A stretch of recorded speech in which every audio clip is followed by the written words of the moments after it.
Moin Leute, hallo und herzlich willkommen in unserem Kleingarten hier in Berlin-Pankow.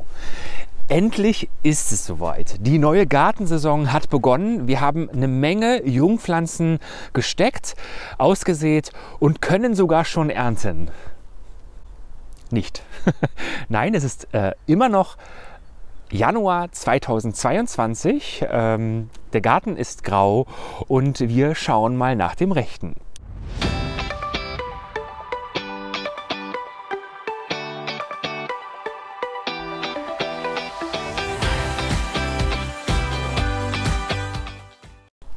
Einige Fragen werden uns immer wieder gestellt. Unter anderem geht es um die Kosten im Kleingarten. Ich habe ja schon mal ein Video gemacht über die Kosten für die Übernahme im Kleingarten. Das verlinke ich euch hier mal.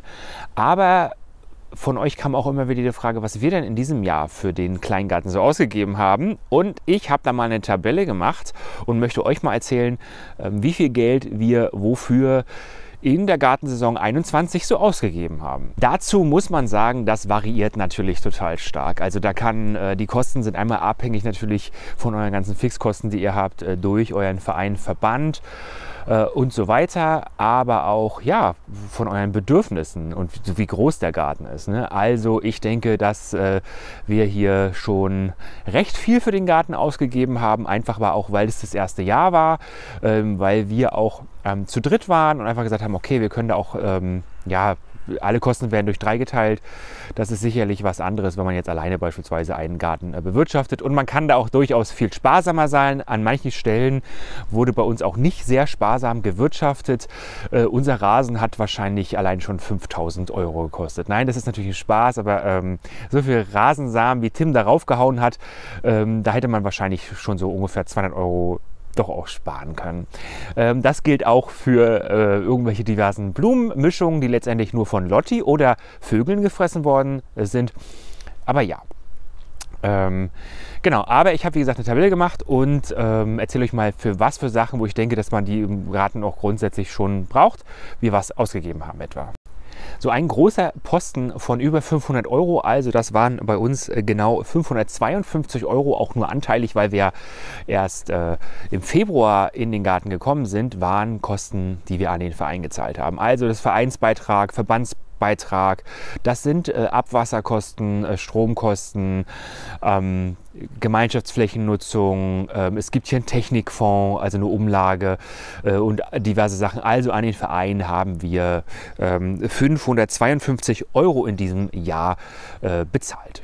Viele werden jetzt wieder aufschreien, oh mein Gott, das ist ja super viel, wir zahlen nur so und so wenig Pacht. Also der Pachtanteil in dieser großen Rechnung sind tatsächlich auch nur knapp 160 €. Der Rest sind halt Nebenkosten, die dazukommen und die sicherlich in einer Großstadt wie Berlin, wo hier auch für Müllgebühren auch bezahlt werden muss. Also wir können hier unseren Müll auch wegbringen. Hier muss auch für die Straßenreinigung bezahlt werden. Das ist vielleicht auch anders als irgendwo in ländlichen Regionen, wo auch einfach mal gar nicht so eine Infrastruktur ist wie bei uns hier.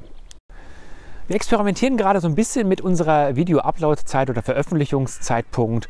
Also wundert euch nicht, wenn die Videos an unterschiedlichen Tagen zu unterschiedlichen Zeiten mal kommen. Wir experimentieren da ganz einfach. Um kein Video zu verpassen, abonniert am besten unseren Kanal und lasst die Glocke da, weil dann bekommt ihr immer die Ansage, wenn es ein neues Video von uns gibt.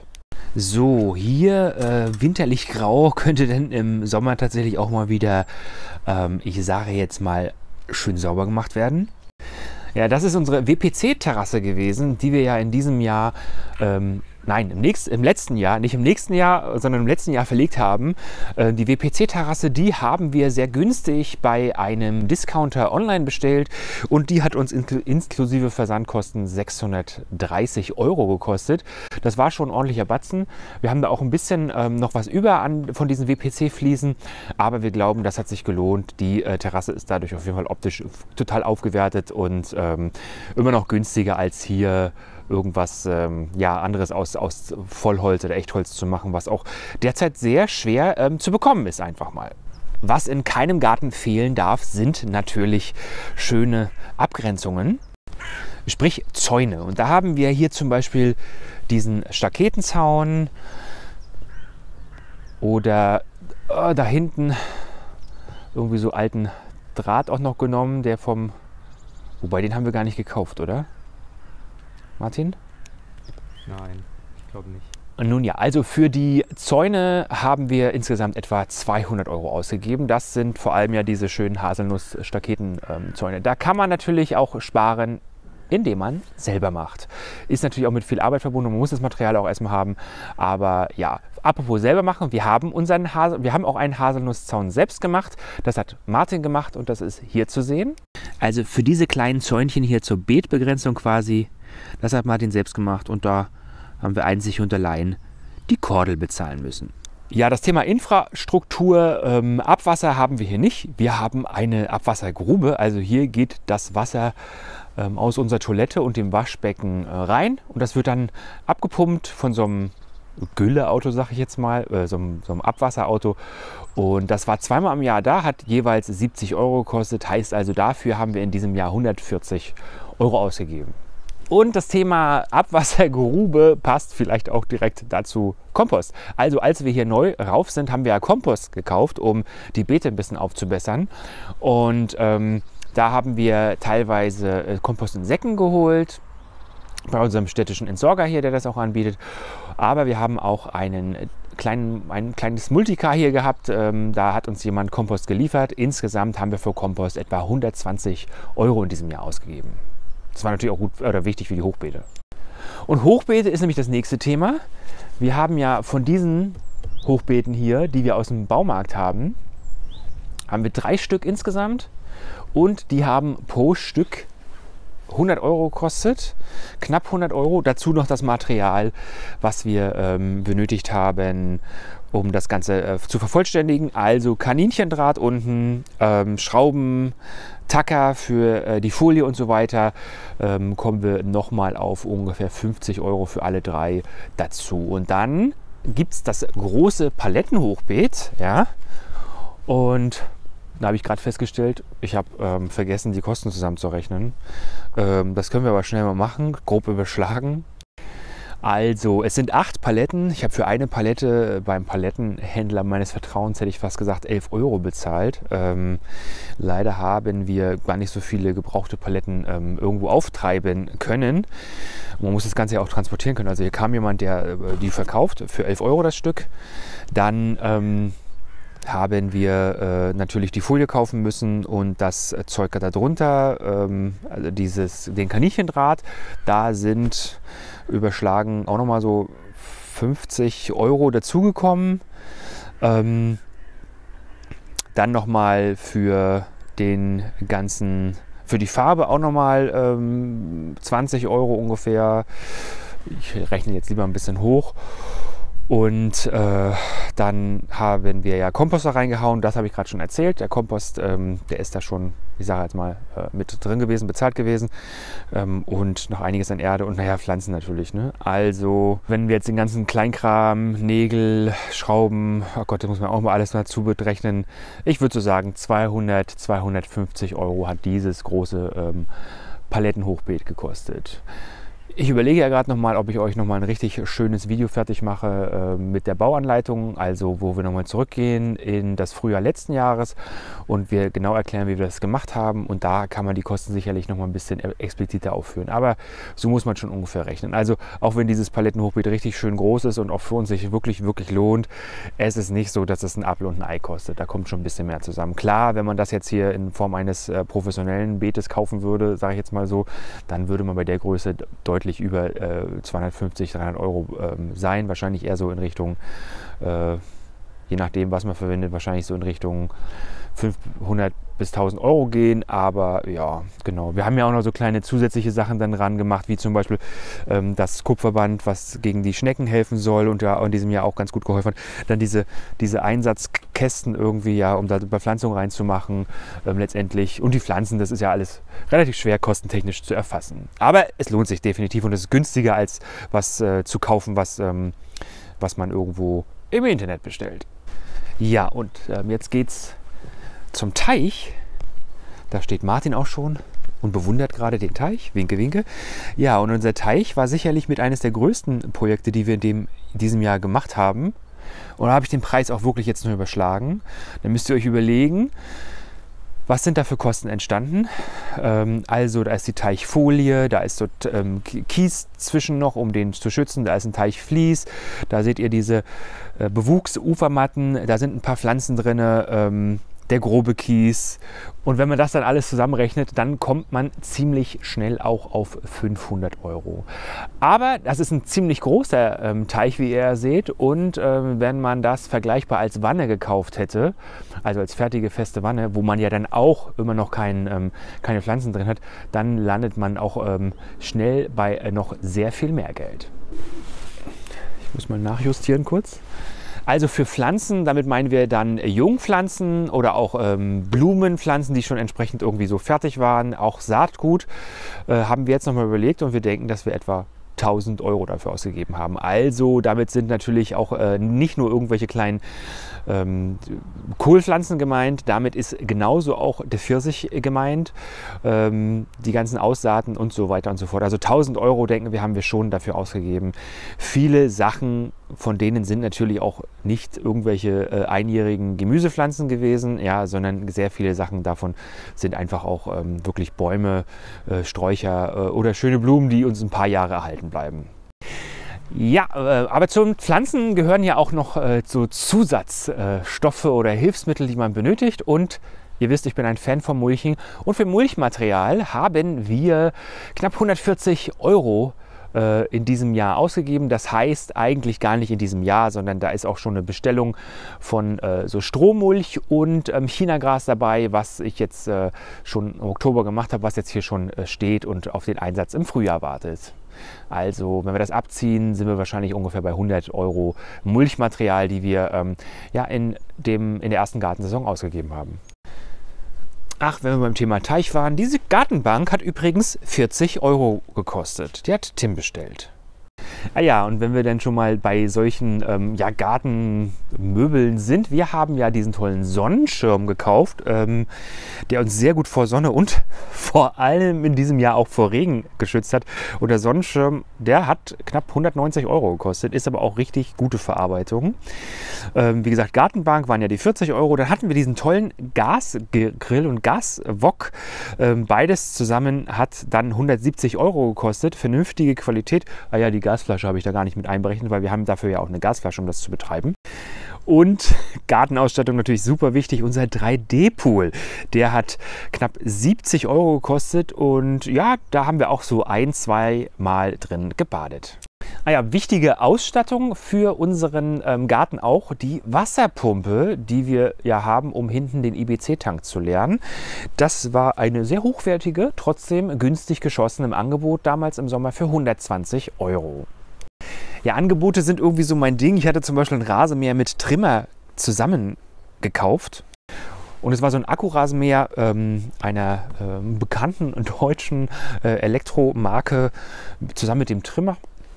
Und das hat zusammen 200 € gekostet. Das war also auch ein ganz günstiges Angebot. Und ein Rasenmäher, klar, haben wir unbedingt gebraucht, weil der hier war, da haben wir uns erst so gefreut, oh toll, wir haben hier schon einen Rasenmäher und so, aber der war einfach mal kaputt. Der Walzenhäcksler, mit dem wir hier eine ganze Menge Walzen gehäckselt haben, hat Martin jetzt aus dem Hintergrund gerufen, nein, ganz viel Holz klein gemacht haben. Der hat 180 € gekostet, aber auch ein hochwertiges Teil. Hat auch super gut funktioniert. Vertikutierer für 64 €, den haben wir ehrlich gesagt nur einmal benutzt. Und da war dann auch die Frage, inwiefern sich das überhaupt lohnt, rentiert oder überhaupt Sinn macht, wenn wir hier eh keinen mega tollen Rasen haben wollen, der für Golf geeignet ist. Dann haben wir ja auch eine Party hier gefeiert, beziehungsweise 2. Und da haben wir insgesamt, für unsere Gäste ist uns nicht zu schade, insgesamt 200 € für alle möglichen Partyutensilien, also vor allem natürlich für Essen und ein paar Getränke ausgegeben. Wichtig, auch damit die Pflanzen gut wachsen bei uns im kleinen Garten, ist natürlich Dünger. Und da hatten wir flüssige Dünger, wir hatten den Bokashi-Dünger, Kleedünger. Und da haben wir insgesamt, um unsere Pflanzen zu versorgen, 150 € für ausgegeben. Eine coole Investition war ja auch der Schlauchaufroller, also der dafür sorgt, dass wir den Schlauch vom Haus hier überall im Garten verteilen können. Den habe ich jetzt abgehangen im Winter, weil der ja nicht frostsicher ist unbedingt.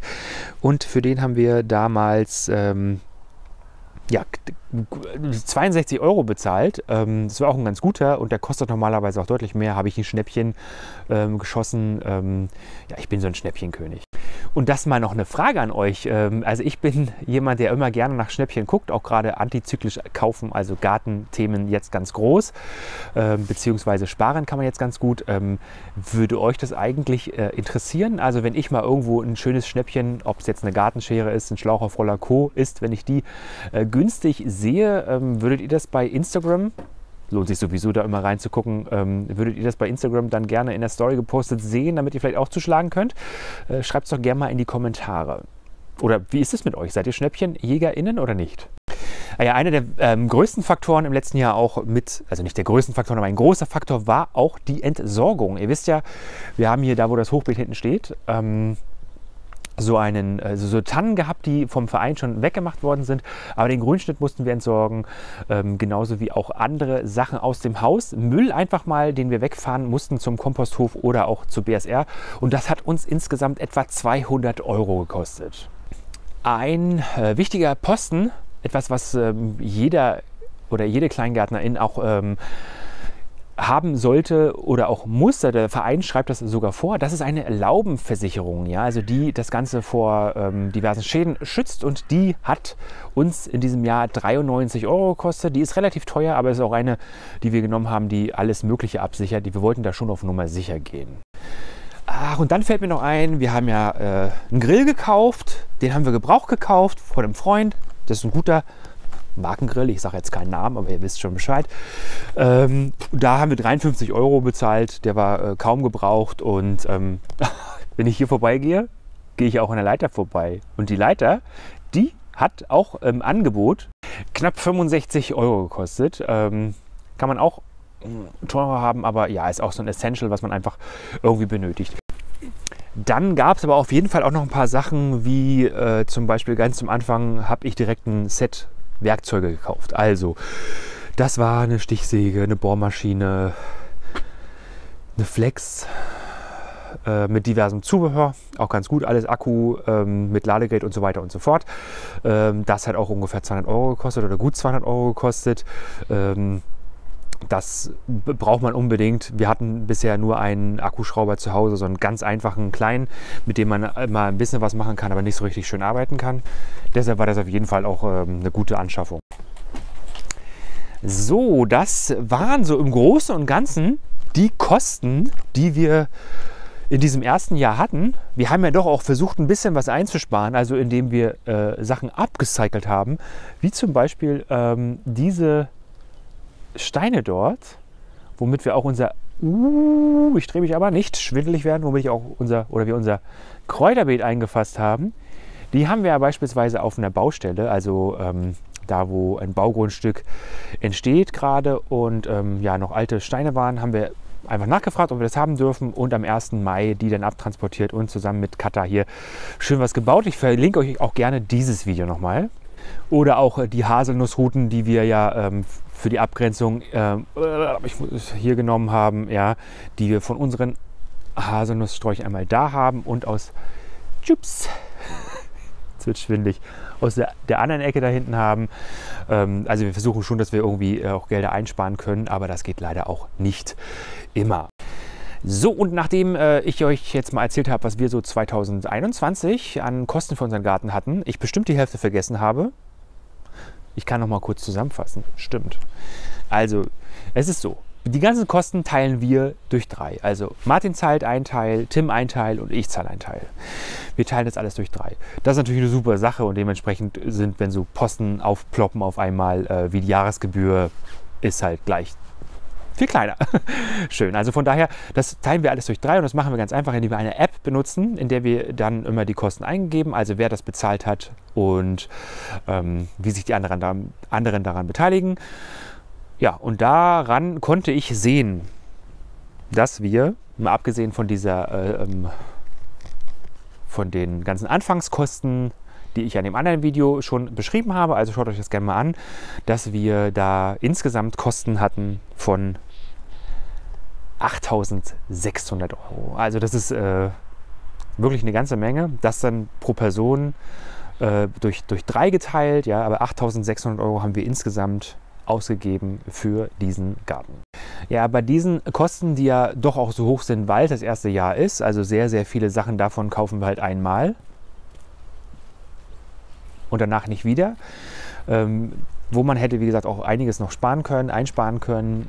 Diverse Ausgaben hätte man ganz sicherlich auch nicht tätigen müssen. Ja?